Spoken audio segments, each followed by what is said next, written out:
When I was looking into audience for my film, uh, two things came up. I had to figure out who my audience actually was first, and then I had to figure out how I was going to attract them to my film.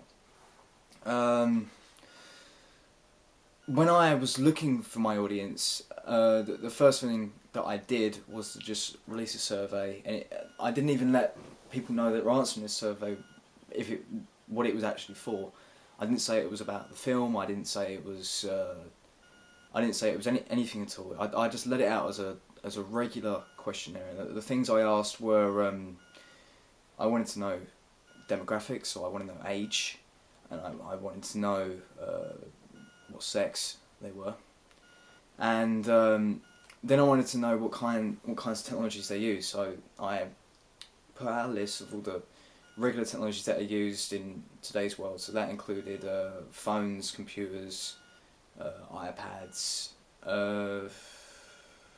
smartphones, iPods, all those kind of things. And then I asked how many hours every day they spend on those technologies, and then I asked their opinion, like the audience's opinion on technological addiction, and I just released it onto Facebook, so that anyone, I didn't know who was going to answer it, I didn't know why they was going to answer it, I just let it out, and I let those people do it. And a lot of the people that came back to me were between the ages of 16 and 25. So I then knew the age group that my film would be in, or I would try to get into, because I knew the majority of my audience were of that age group, and they were using technologies. 100% of the people that actually took the questionnaire use computers and phones every single day. So I now knew a way that I could market this film to them, and a way that I could attract them to my film. And then when I asked how many hours they spent a day, none of the people that answered it, there was 10 people that answered, none of the people that answered used it for 0 to 3 hours every day. I think it was 40% used it for 3 to 5 hours, or another 30% used it for 5 to 7 hours. So I knew that there was an opportunity there for the market of my film. So I knew that having this film based around the curse of technology, if you wish, can be reflected onto today's society just by that question. And then for the general answer that I got for the final question of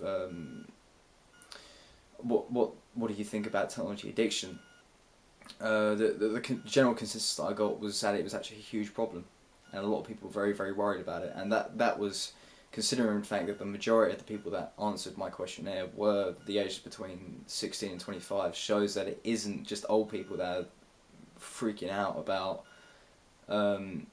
technology abuse, and that there is a market for it in younger audiences. So I then knew how to construct my character from that. I knew that the majority of males were actually worried about this, so I could then construct a male protagonist, make that protagonist a lot more relatable to themselves. I would make him young, and I would make him to represent that certain demographic, and that's how I found out who my audience was. That's how I constructed my audience, and then how I attracted my audience to my film. I would use I would use focus groups regularly, even on when my film wasn't actually when my film trailer wasn't done. I would still get focus groups to come in and check some stuff out. I actually involved some of them in the filming process, so that they would feel like they would have a personal touch in that film. How else did I attract them? I released it onto Facebook and YouTube, and then shared it on my WordPress account. So I then had an internet presence that I knew was there because of my questionnaire. So I was now exploiting my audience to get views on my film trailer and to get as much feedback as I possibly could.